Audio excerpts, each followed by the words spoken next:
Thank you very much, Mr. President Tshisekedi, for granting me the opportunity for this interview. It's a pleasure for me to be sitting with you here in Kinshasa. I really appreciate it. Thank you, Madam. We are also proud of you, and we are honored to be interviewed by the only African journalist in the White House. You're welcome to Kinshasa, you along with your delegation. Thank you, Mr. President. So to begin, I would like to hear from you. How would you describe the current situation in the Democratic Republic of the Congo, Mr. President?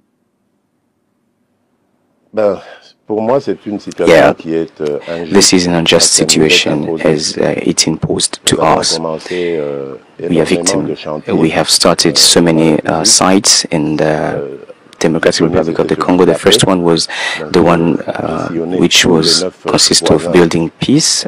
I visited all the 9 neighboring countries to the DRC. I met my counterparts to talk about the necessity of developing common development program for the benefit of our populations. The other project was the one consist of rebuilding our country with infrastructures, and the other one was speaking to the social aspects. We launched free education program, and we are working on the universal health coverage so that we can improve access to health care for all Congolese citizens. And while we were working on all that, we were victim of the unjust war that's hiding looting intentions, the intentions to loot our mineral and agricultural resources.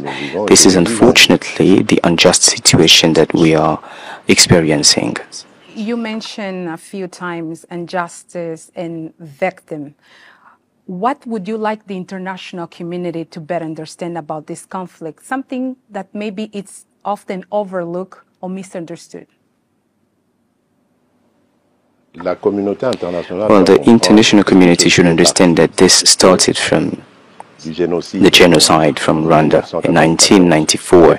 Back then, the DRC was called Zaire, and the Zaire president, late Mobutu, was invited to open the borders to receive the Rwandan refugees that were running away from genocide. But unfortunately, among those victims, there was among them genocide causes, doers, and we would have done it otherwise in order to control those genocide doers. But we gave to Rwandan army the authority to enter the Congolese territory and to sort that issue.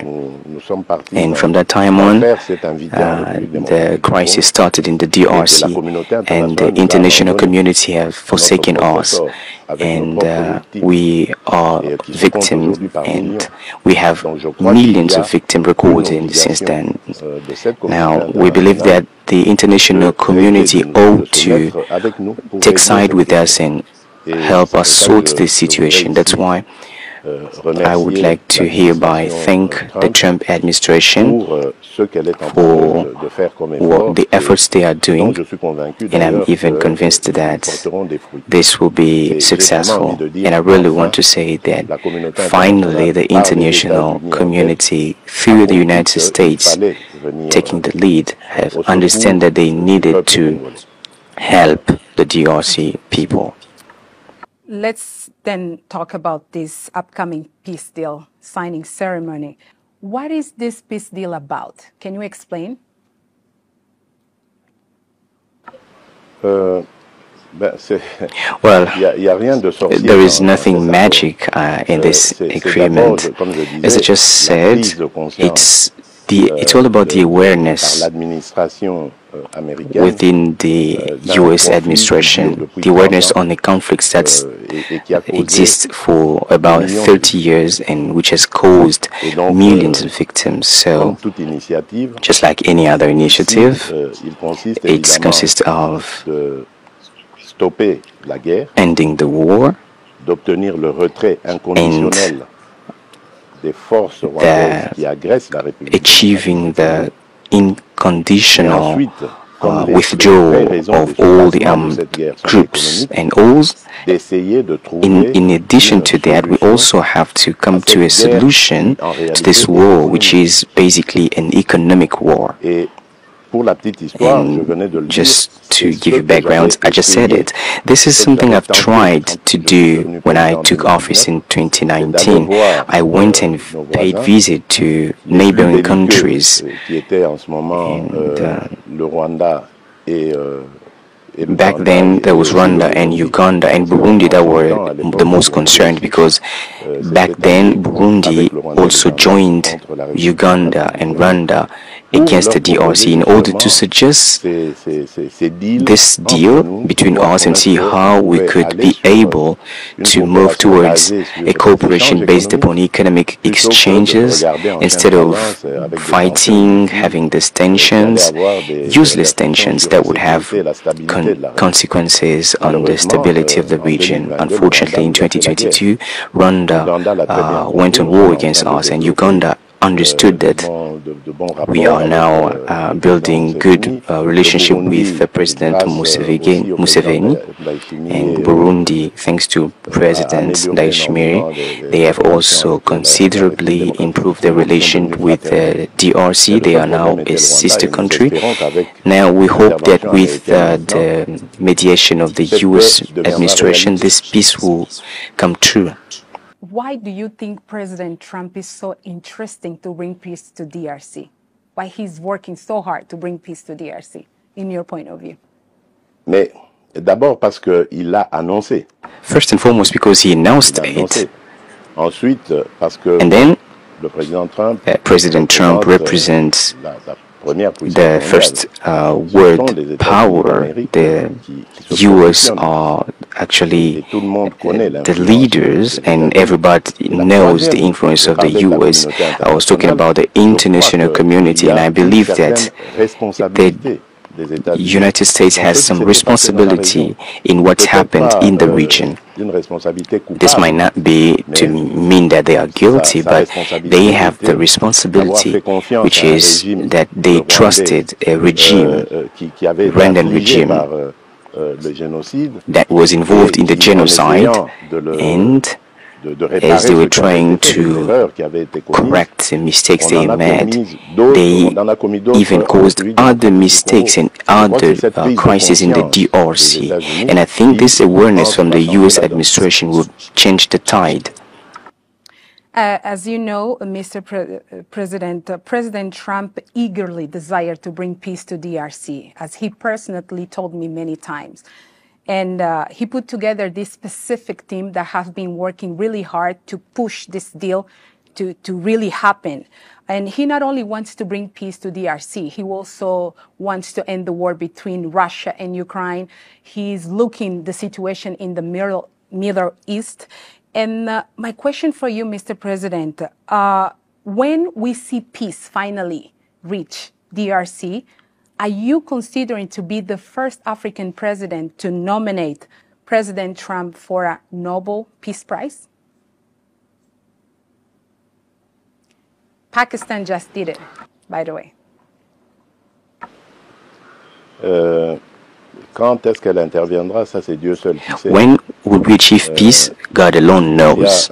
Un mérite ici que je reconnais au président. I owe something to President Trump. I acknowledge that he really considered this issue personally, and we really owe acknowledgement for this. He appointed a very ineffective team led by Dr. Massad Boulos. They are working with, in collaboration with our friends from Qatari, and also with the presence of the African Union, led by President Faure Gnassingbé.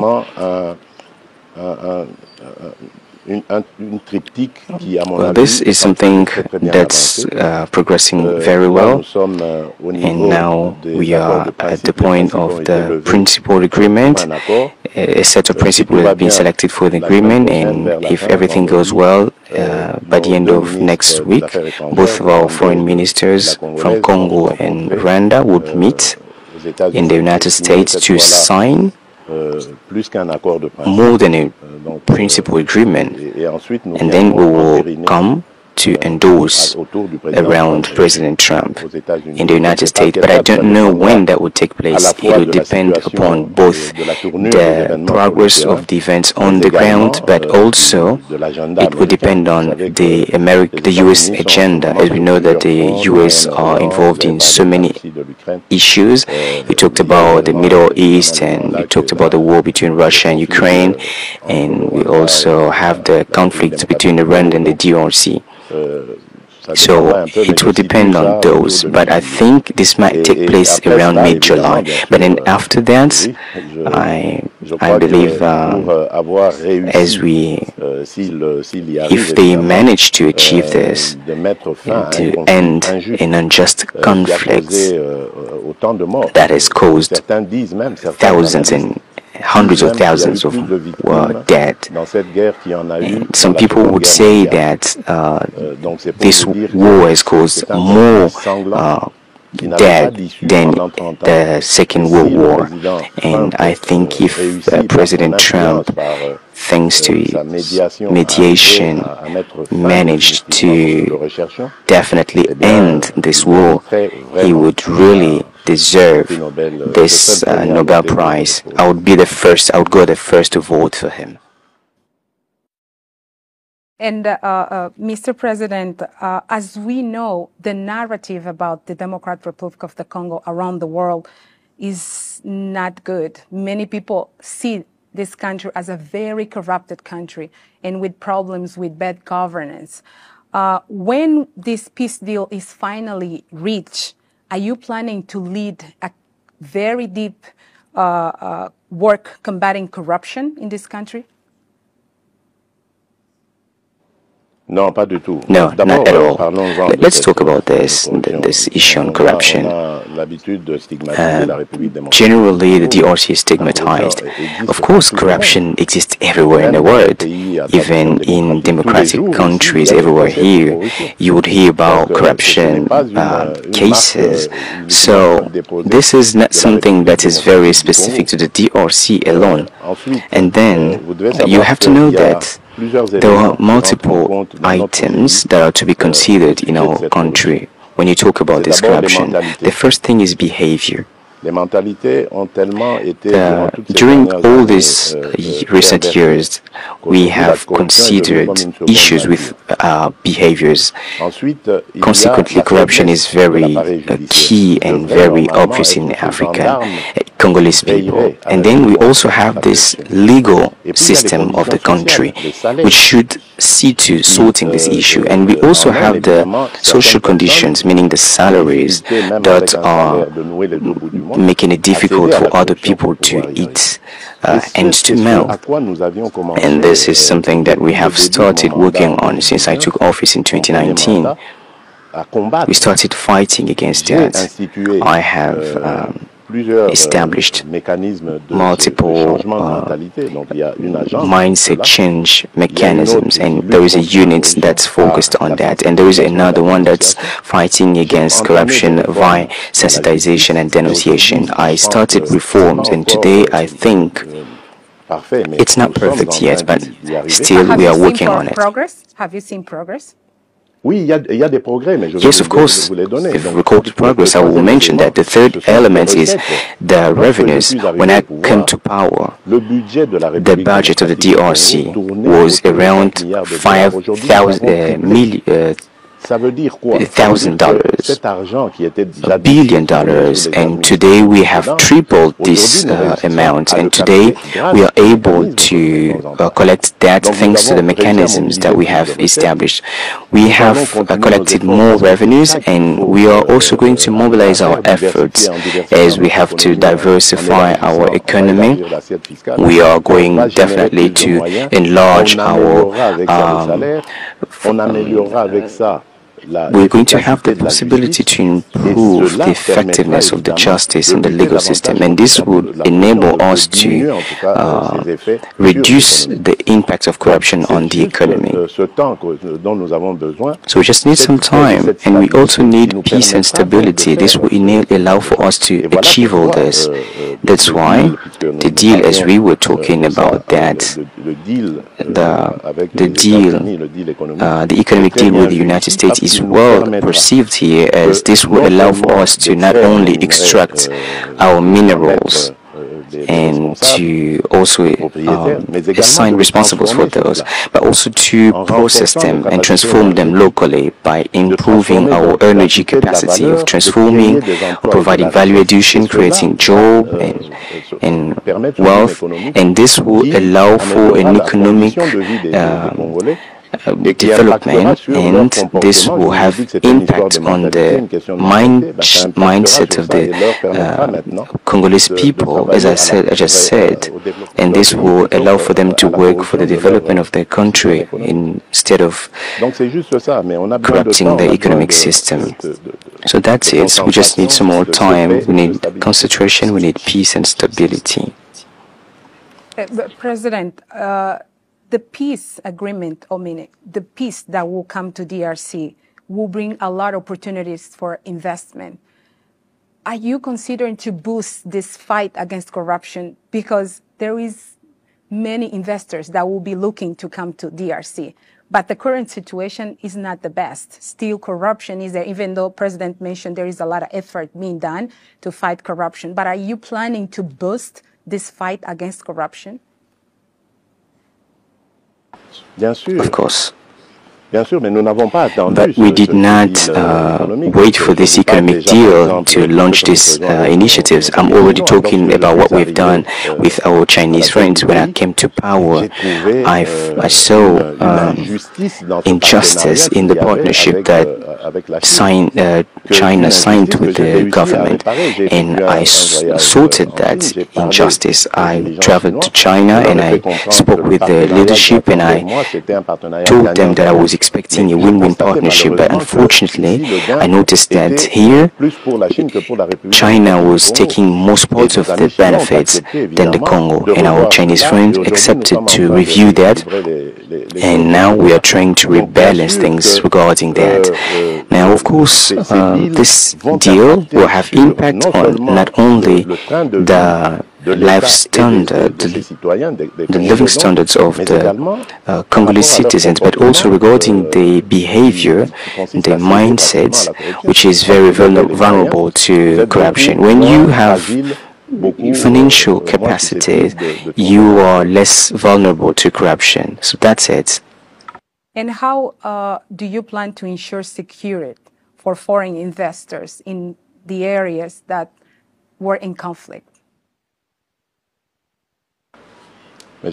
Yeah, for those areas, today we are fighting against this conflict. We are trying to eradicate thanks to this mediation by the US, which I commend, but also through capacity building of our defense forces and security forces. And regarding that, I believe we were very unsuccessful, and even the last aggression by Rwanda and the city of Goma and Bukavu demonstrates that we have been very unsuccessful in our defense system. But of course, it's thanks to reforms, partnerships, and also investment into that institutions, namely intelligence service and the army. This will allow for us to improve this protection system for the citizens and for our borders. So that's what we are preparing. And I believe this investment will be welcome, since they will allow for the DRC as well as for the US to build more time, and consequently we will have more common interests to preserve, and the US experience will also be very beneficial for us in that time. And do you have policies to engage the Congolese diaspora in national development? There is a lot of Congolese very talented and with skills that can also bring their knowledge to develop the country. Are you planning to have any policy to engage those Congolese people in the diaspora? Well, the first policy, as far as I'm concerned, is the law on nationality. As you know, today, Congolese nationality is exclusive. This means when you have Congolese nationality, you have no right to have another nationality. While we have lots of citizens from the Congo and who have gotten additional nationalities. So we have to really fight for this principle. But in the Congo, it's very sensitive since we have borderline conflict, namely the conflict with Rwanda, where we saw that we were victim of infiltration. These Rwandan citizens came and introduced themselves as being Congolese, so this is a very sensitive topic. And the second thing that we have already started doing, which is cancelling visas for citizens with Congolese origin. Even though they have another additional nationality, they have the right to come back to the Congo without any visa requirements. So this is something effective since I took office. Now we're also working and trying to come up with taxation incentives for those Congolese people that would come back to the Congo with the purpose of investing. But of course, you talked about those who have knowledge and skills, maybe professors or doctors. We're also trying to improve conditions thanks to the development program of 145 territory development that I have established with the purpose of improving the living condition in those territories that are living in unsecure conditions. We are building agricultural feeder roads, schools, health facilities, administration offices, in order to make life more comfortable and fight against rural exodus. And I believe all of this will have impact on the decisions of our fellow countrymen that are living abroad, that will decide to leave the United States and come to the countryside, somewhere in a remote area in the Congo, maybe in Ituri, Chopo, Kasai, and you name it, to go and contribute to development. So these will be the main major pillars that we are developing. As I just said, it takes peace and stability because it's impossible to achieve such without peace and stability. Mr. President, I have one more question that probably many Africans are trying to listen from you. In your point of view, what is so difficult for Africans to find solutions for their own problems? For example, what went wrong with Rwanda process, Nairobi process, African Union, SADC, all those Africans trying to bring solution for this conflict between DRC and Rwanda, that at the end of the day, DRC ended up looking for solution in Doha, and now is the United States leading this peace process? Madame, vous avez posé une question vraiment, well, you've asked a very key question, which speaks to the very necessity of the existence of Africa. And I'm very against this sort of hypocrisy that we have between Africans. We easily talk about African solutions to African problems, but to some point, thanks to this trial, this unjust crisis that we've been experiencing caused by Rwanda, it's helped me have a clear view of this slogan, which is void. And we had proof and evidence. We were subject to Rwandan aggression, but I did not see African countries, at least not many African countries, that would stand and claim against that. Some counterparts would approach me and tell tell me during some forums and African forums, they would tell me something in private, but they would not be able to say it openly. And I have to really commend President Lorenzo, who is an excellent mediator, who really tried his level best to achieve this peace. And if there was if we managed to meet in December 15 in Rwanda, we'll be able to sort this issue with the crisis. I also commend some SADC countries that have supported us. I would mention South Africa, Tanzania, and Malawi. These are countries that have really considered this seriously in order to make progress. And also have to say thank you to Uganda, Kenya, and Burundi, basically Burundi. They have they really stood with us and took side with us. I really have to mention this country because many others did not take the courage to be involved as these countries have done. And this is the issue that we have in Africa. Obviously, we also have some influence from outside the continent, I think. But I believe the true independence is to be able to say that we have principles that we agreed upon. And among these principles that we agreed upon, we have the one that speaks to the non-aggression of an African state on another African state. So once this is successful and achieved, this is a principle that we all agreed upon. We should be courageous enough to say this cannot take place, but we're not doing it. The issue with the Africans is that we are ourselves the very problem.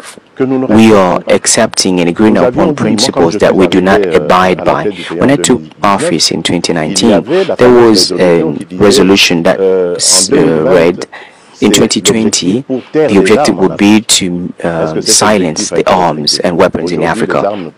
Was it achieved? No. Today, it's very unsuccessful, meaning we are voting principles that we do not even abide by. As long as we behave this way, other continents would never respect us, would be crying here and there saying that African people are not respected. This is what we have to start doing. We can only be respected by others as long as we are able to respect the commitment we made. President, that we as an Africans, we are not united. We don't have the same view in some matters. That's why we continue to have those problems. Well, our union is only, it's not real. How can you ever talk about unity when a nation can go cause millions of deaths in a neighboring territory? And this is seen by everyone with the purpose of looting of minerals. What kind of unity would you talk about? I want you to really delve deeper into this word. I cannot define unity with this behavior. So it's only, it's not real, that unity. We just talk about it, but it's not real. Maybe I was naive as I believed in this African unity, but I think it's, I think this is the lesson that I learned from this crisis, and it's really therefore important to go everywhere across Africa and say that the African unity that we all talk about is not real. The African unity would really start with respecting the principles that we have selected and voted for, and the one that... Last question, Mr. President. What message would you like to send to President Trump, saying that finally those years of war that Congolese people have been suffering is about to end? Well, first of all, I have to say thank you for his interest, as during the first term of President Trump, he completely overlooked Africa. But now he has demonstrated interest for Africa, and we thank him for that. And I also want to encourage him to pursue and advance. For Africa, I am convinced, and I believe I'm not the only one believing this, Africa is the future of the world. Now is high time to prepare for this future, taking side with Africa and supporting us in our efforts aiming at developing our continent. And I'm convinced that if President Trump keeps on doing that, he will remain the president, if not the greatest, at least one of the greatest that the United States has ever had. And I believe he will receive this Nobel Prize. Thank you, Mr. President. Thank you very much. Merci, madame. Thank you, Thank you, madam. I'm honored.